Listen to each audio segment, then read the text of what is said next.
Something huge is happening in America and most people have no idea. It's not a war, it's not a storm, it's a silent takeover, and it's already begun.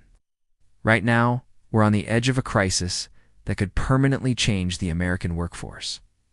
I'm talking about 35 million jobs, white-collar positions that are about to vanish because of artificial intelligence. This isn't fear-mongering. It's not speculation. It's data-backed reality. And if you're watching this, there's a strong chance your job or someone close to you is at risk. The government doesn't compete with the private sector in the same way. It reacts when businesses start failing or pulling back. Healthcare and social assistance added around 58,600 jobs, but there's a huge catch. The House is currently debating Trump's sweeping budget bill, which includes significant cuts to Medicaid. If those cuts go through, up to 17 million people could lose their health coverage. That would directly impact clinics, hospitals, and care providers, meaning that healthcare hiring could reverse sharply. So if you're seeing government jobs as the top source of employment growth, it likely means the economy is in trouble. Robotic systems are already laying tiles, installing carpets, and placing shingles. Automation is creeping into hands-on industries like never before.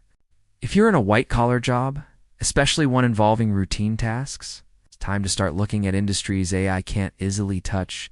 Jobs in skilled trades, care-based services, innovation fields, or AI oversight roles. Because the next wave of layoffs is already forming, and the data doesn't lie. And as always, if there are updates on how this plays out, especially with the government's new bill or the next wave of job data, I'll break it all down for you here at your benefit, buddy. Hit subscribe so you don't miss it. I'll see you in the next one.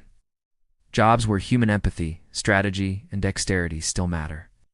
Now pair that with Tesla's autonomous vehicle milestone. They just completed a driverless delivery at 73 miles per hour down a Texas highway.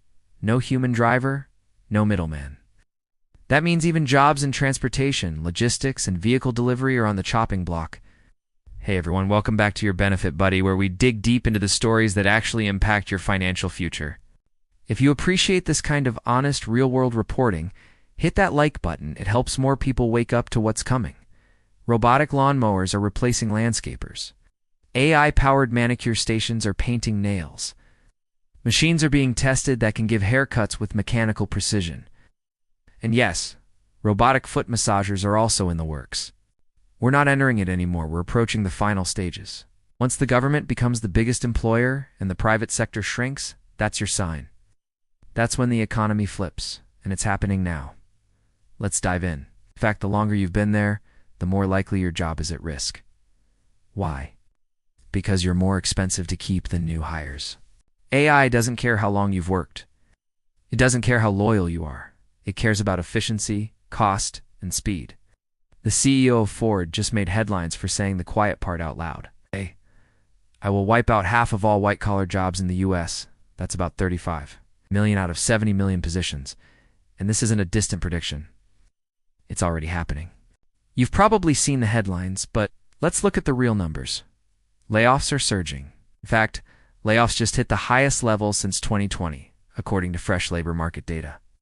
And big companies are leading the charge. Take Microsoft, for example. They've just announced the second round of cuts, slaying off another 9,000 employees, following 6,000 cuts in May. These aren't low-level positions. These are highly skilled, high-paying white-collar roles. And here's where it gets more disturbing. This is a red flag. Why? Because when the public sector starts dominating hiring, it signals that the private sector is shrinking or bracing for something worse. Let's look deeper.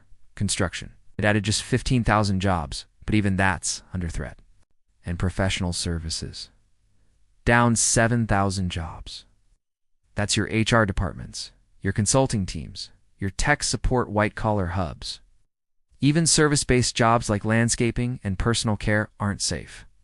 So if you're thinking, well, I've been at my company for 20 years, they won't let me go, I urge you to think again. This is the transition phase we've been warning about. So what can you do? Adapt, retrain, pivot. This isn't the time to panic, but it is the time to prepare. Stay alert, stay informed,